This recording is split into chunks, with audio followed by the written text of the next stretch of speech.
Good morning, everyone. It is Wednesday, March 22nd. Thank you for joining us for this Facebook Live. We're dealing with the aftermath of yet another storm system bringing plenty of snow to the area. We're going to talk about that in just a moment. But first, a reminder, you can always watch us every morning on your Facebook Live on your feed between 8 and 9 o'clock. Also, visit our Inform YouTube channel, or you can find this podcast on your favorite podcast platform. Go to inform.com/podcast. Just look for that Inform Minute. Okay, back to the weather. Our storm tracker team's getting some snow totals. 6 inches for Fargo overnight? Yeah, 5.7, so about 6, whatever. Wow. Still enough. Yeah, and now we're the third snowiest March on record. So the only two are behind is 97 is number 1, and then 09 is number 2. Now those two probably freak you out, but don't worry, freak out yet, just because the falls before that preceded 09 and 97 were both very wet. If you remember, this fall we were very dry.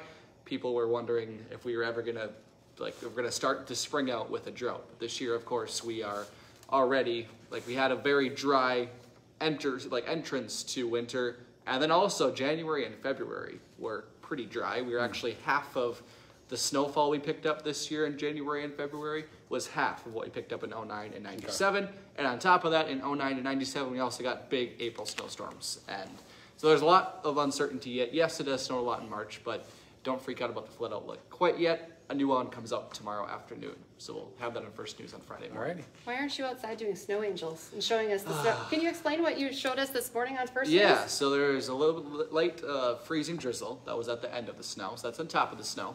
Then underneath that, there's some fluffier snow. And then underneath that, there's a sticky snowman snow, which I was trying to make snowballs and snowmen this morning, but it's only the first inch, maybe 2 inches of snow on the bottom. And that snow, when it started to fall yesterday, it was freezing on contact to the roads, or not on contact, I should say. It was melting as it was hitting the roads. And then over time, as cars continued to drive over it, temperatures dropped. And as cars continued to compact the new snow that was falling on the roads, it caused a layer of ice. And there's a solid layer of ice on a lot of roads out there. Main ones, plows get all the snow off. But that layer of ice, it's like glued. Yeah. I never thought about layers, different layers, and it's just like a huge snow pile, but yeah, it was interesting. Yeah, so it's really heavy snow at first, then lighter snow, and then just the crust on top thanks to the freezing drizzle we picked up. So roads are slippery, no doubt about that, but by tonight I'm thinking a lot of them will be greatly improved, just because we'll have, it's middle of March, almost end of March now, and we have the higher sun angle and temperatures in the upper 20s. We'll probably get some melting going on, so they won't be as bad tonight than they were this morning.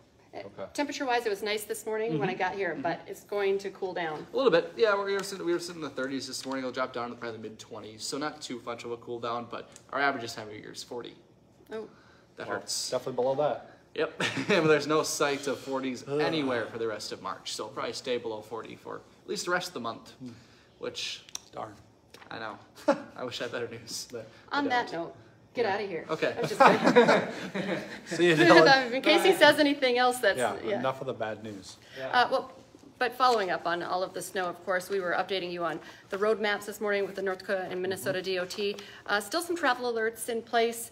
A lot of purple, which, means snow-covered roads and icy roads, kind of the same thing as Dylan was talking about. So be careful if you do have to head out. And a lot of things are closed or delayed, actually. So you can find all of those closures on inform.com.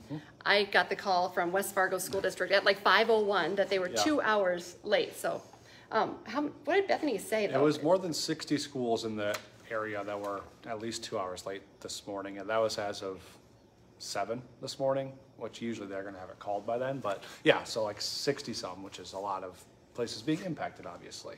Also, electricity was impacted last night because of the snowstorm, bringing all that snow in really quickly, and actually knocked out power in North Fargo area to about, I think, 9,000 people or so. It was around 8:30 at night. The power was restored just after 9 o'clock, so not a prolonged outage, but anytime you're without power, not a good deal. We did check this morning. Those things have all been cleaned up, fixed. There are currently no outages being reported right now, so that's good news. And remember to download our Storm Tracker weather app. You can get real-time updates on the weather in your area. Of course, take a look at those road maps maybe before you jump in the car. School closures, all of that is right there. I was also looking at the blog that the Storm Tracker team does, and it was great. I could see all the snow totals because you hear them. Yep. That's at inform.com. You can check that out. For the app, it's free. It's just search for it in your device's app store. Yeah. All right, we did have breaking news this morning. People in Madison, Minnesota are being told to conserve water following a fire that broke out at a John Deere dealership there. It all happened around 8 o'clock last night. We got some photos into the newsroom. Pretty big fire, it looked like, from what we could tell. A lot of smoke, all that kind of stuff. Crews worked on it for more than 3 hours just to get it contained. And then people in homes and apartments nearby, they all had to be evacuated, which kind of speaks to how big the situation was. Emergency management teams then posted on Facebook asking families to conserve water so that crews could continue to effectively fight the fire. And then as far as we know, as of this morning, crews are still out there monitoring the scene, checking for hot spots, making sure nothing reignites. But the people that were taken out of their homes, evacuated, they have now returned to their homes this morning. We also have new information on the COVID outbreak. At Eventide Senior Living Community, they released a statement saying, well, first they had 24 staff members and 70 people living at their care center who had tested positive. They say now they are taking extra precautions. They're testing staff and residents as needed. They're also asking for you to skip the non-essential visit right now until it all gets, resolved. If you do choose to go, though, you're asked to go directly to your loved one's home. And of course, we're going to continue tracking that story throughout the day, too. All right. Meantime, more than a dozen senior citizens in Crookston are searching for a new home. Because of staffing shortages, Riverview Memory Care is now set to close its doors for good. It's going to be happening by the end of May. That forces 17 residents there to find a new place to live. The nursing home has been part of Riverview Health since 1970, but for the past few decades, the nursing home has operated in the red. Now, the hospital, they've still had profits. They've covered those deficits for years, but last year the hospital finished in the red, $6.5 million actually, mainly due to that nursing home. And so one of the biggest issues they've been having, they say, that's led to this is paying all those traveling nurses. So the cost mounting is essentially what's leading to this closure. Minnesota Governor Tim Walz and DFL leaders have agreed on a framework for the state's budget over the next 2 years. The budget includes more than $2 billion in funding to K-12 education, some infrastructure projects, and tax cuts. It's all part of the record state surplus they have. They want to do something with $17 billion.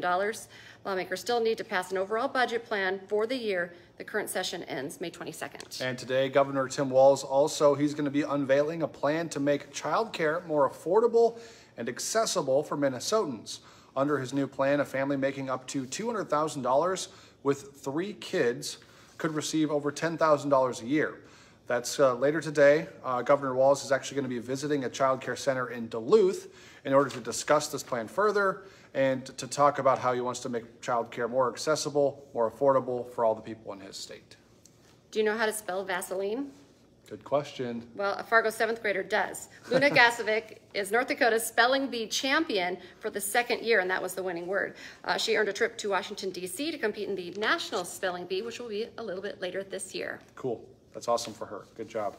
All right. Also, right now, the nation is standing on standby, keeping all eyes on former President Donald Trump to see if he's going to be arrested for his role in that alleged hush money payment scandal to adult film star Stormy Daniels. The grand jury overlooking the case, that resumes today.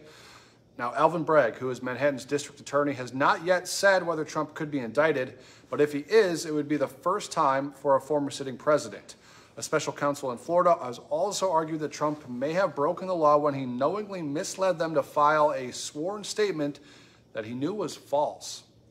The U.S. Secret Service and NYPD are now coordinating security plans after Trump called for his followers to protest his arrest. He did that on social media, and there's a lot of speculation. Should he be arrested, it could lead to a lot of unrest. Big game last night. Japan won the World Baseball Classic, defeating Team USA 3-2. Dom's going to talk about this today. Hot Mic with Dom Izzo, 9 to 11 on WDAY Extra, also on inforum.com. I don't know the name of the guy it's all good. Skip that.